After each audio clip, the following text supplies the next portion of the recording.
I'm Edyta Sitar from Laundry Basket Quilts. Welcome to Quilting Window. I am so thankful you took the time and wanted to quilt with me. We are having so much fun doing our Winter Village Quilt Along. If you're just joining us in, yes, you are welcome. Jump right in. Start making houses. All that you need is a pattern called Winter Village. This is where we're getting our recipes from and cutting our fabrics from this pattern. And then we're going through each block and just making them together, talking about different steps. And I hope I'm helpful. Please make sure you, if you're making the blocks, tag it Winter Village Quilt Along. I love to see your progress, and I have already looked it up. Some of the pictures are just beautiful. A lot of you are making your village from your scraps. Some of you are working from the Blue Sky collection, the kit that we have on our website. There are only few left of them, so if you want one, grab it. Or some of you guys are working from our Blue Sky bundles, and I am so thankful for all of the support and you shopping from our website, all your local quilt stores getting our fabrics. So thank you so much, and let's get right into it. Today we are working on block 9, 10, and 11. Wow! Our second row is gonna be done in no time. I am so proud of you. So our block 9 is our little garage. Our we call it a garage. It was also the same design was used right here in a block, house number 2. House number 2. So right there, we had it, notice it, it's flipped. The door is on this side, the windows are on this side. There's a little differences in this one. So don't just copy that one. Just make sure you get the pattern and get the directions, and it's gonna work really nice. So house number 9, 10, and 11. And this is the fourth section of the quilt, and we call it fourth block of the quilt. We are going to be halfway down through it. So let's start it. We're going to cut our fabrics following the directions in the pattern, starting on the top with this is the sky, and we're going to cut a rectangle and place it right on our design wall. Then we're going to go ahead and do a roof, sashing, all of the pieces. As I'm cutting, I'm going through my list. I grab my little pencil and I go ahead and mark it. I did A, B, C. Mark it off your list so that way you don't lose a track. I keep repeating you that it's a really good habit. Many times when I'm quilting, I'm multitasking. If I stop, I don't remember where I left it up. So marking things off, it's your pattern. You can do whatever you want with it. So you can write on it if it helps you. It helps me.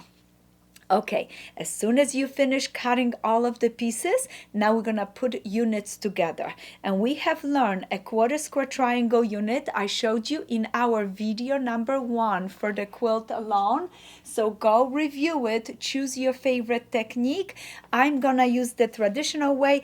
I have 2 quarter square triangle, and just let's refresh. Quarter square triangle is cut from a square twice diagonally. For 4 quarter square triangle, I'm only gonna use 2 and 2 in a different color. The rest I'm gonna put it to the side and maybe use it in my mini quilt. How is that? So right there, I'm gonna start by making the quarter square triangle unit. I'm gonna place the pieces right sides together, sew it with a 1/4 inch seam allowance, right sides together, sew it, flip it open, and then I go ahead and sew this to this. Make sure you push the seam allowance in the opposite direction, and you are go ahead and you're gonna have your quarter square triangle unit done. All that you have to do is add the rectangle on the top and a side to it, and I went ahead and created the unit for you already. Notice it, how nice it is. Make sure that when you finish your quarter square triangle unit,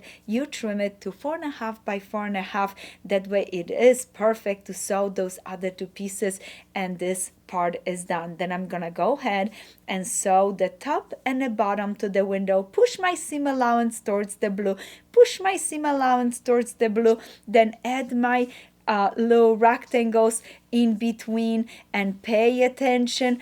Pin, pin, pin. You're gonna create a beautiful unit. Look at this. And now with this block number 9, you have so much practice. I am so proud of you. Now you are in pro in building houses. Yes, yes you are. Now we're gonna go ahead, place those two together, pin it, sew it straight down, flip it open.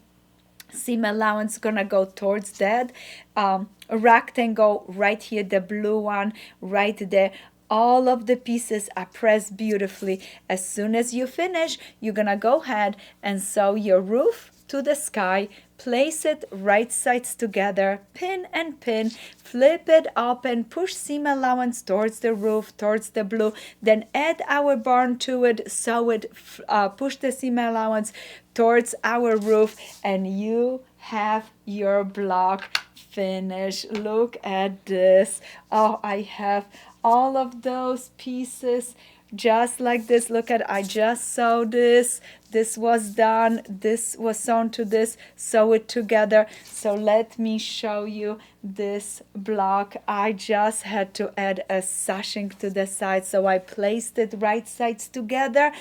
Just like this, place it right sides together, sew it with a 1/4 inch seam allowance. Beautiful. Flip it up and beautifully press it, trim it.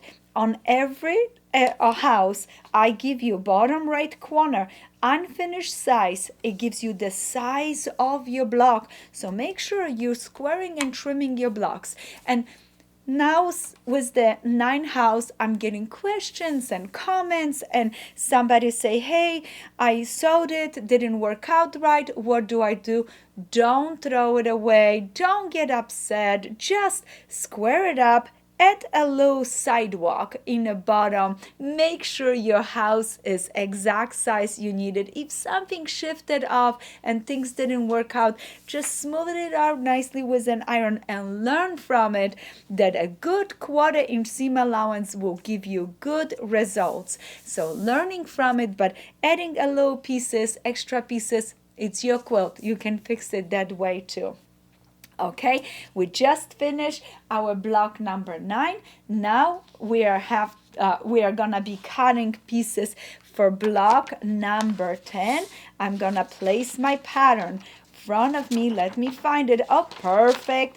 Block number 10 right there. I have all the ABCs, are my measurements right there. The block is the house is right here, and I need, starting from the top, we're gonna need H for a sky. We're gonna need 2 squares to make that flying geese unit right here. We're gonna beautiful roof. Got it. We're gonna need a squares for the top and a little squares in light for the windows, for the top of the window.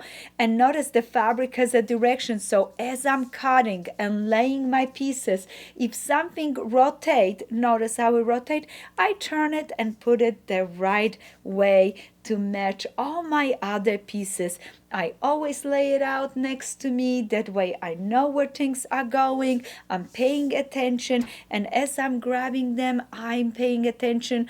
I'm gonna put them right sides together. Sew it with a 1/4 inch seam allowance. Go ahead, do the same thing here. Keep following the directions in the pattern and this video and enjoy it. So all the seams, push it towards the blue at the right at the left side, push the seam allowance towards the rectangle on the right and the left. Then go ahead, grab this piece, put it right sides together, sew it, draw a line, sew it on the line, trim it 1/4 inch away, flip it open. Perfect. Now we need this piece right here, and I want to bring something to your attention. This fabric has a direction, so don't take it for granted. Remember our lesson. If you want your fabric to go up you need to place it horizontal with your rectangle roof, because notice it, when I flip it open, I want this fabric to go all up. So I'm gonna do the same thing on this side. I'm gonna place it horizontal, draw a line, and when I press it open, it's going to be perfect. As soon as you finish, you are going to have a beautiful house. Let me push those things to the side so you can see it.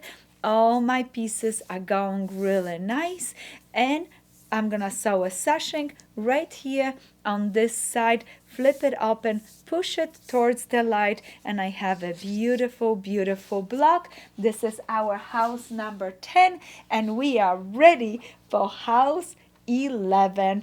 And this neighborhood seemed like we repeating things from our first block. We repeated this one, and we're gonna repeat this house. It is good to have a little balance. You don't want to have an off balance. You want some houses that are familiar.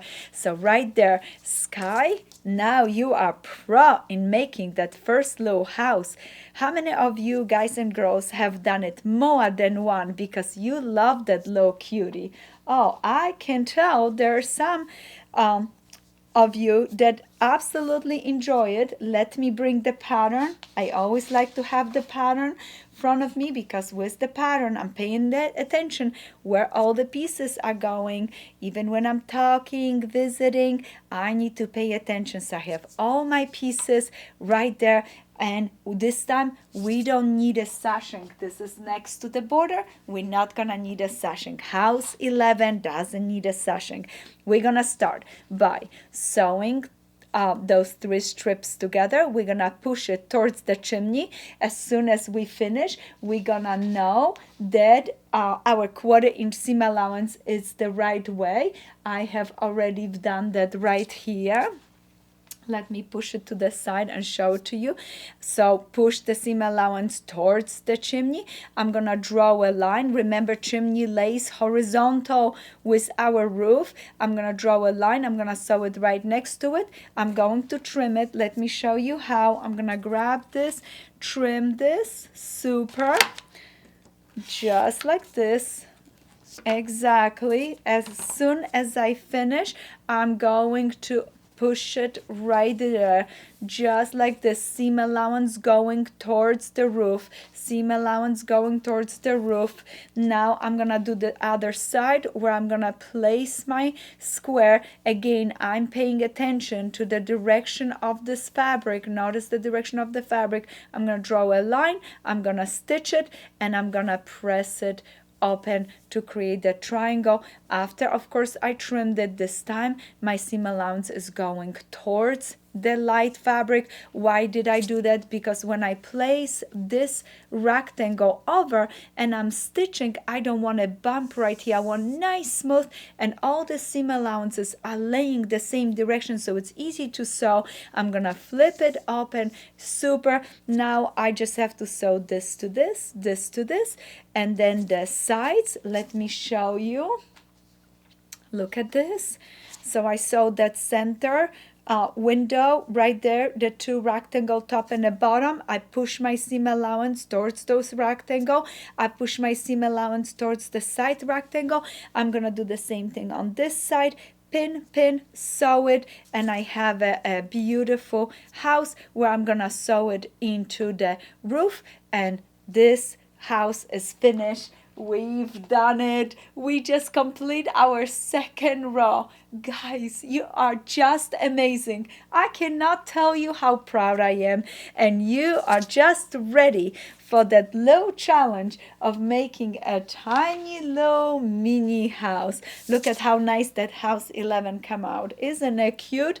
And you want that little guy. Yes, you do. So make sure you visit our website and go to our blog. So you go first to our website, click on the blog, and every Wednesday on our blog, I'm posting recipes for the houses that I'm making there are minis. And I want to take a moment to show you something. Sometimes when the pieces are too small, I simplify things. So in our first one right here, I just cut a rectangle and didn't do windows at all for the mini. This week, I knew you ready for a little challenge, so I did add a one window right there, one window to your little garage, and then there your little doors are made from leftovers. I'm using all the little scraps, all the little leftovers, and somebody was asking if I'm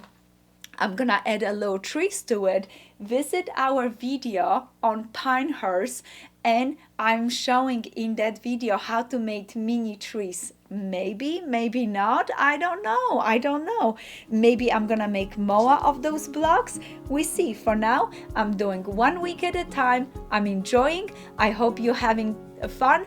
Please make sure you give us thumbs up. We so much appreciate. Visit our website at laundrybasketquilts.com, and happy quilting. We are so thankful you took the time and wanted to quilt with me.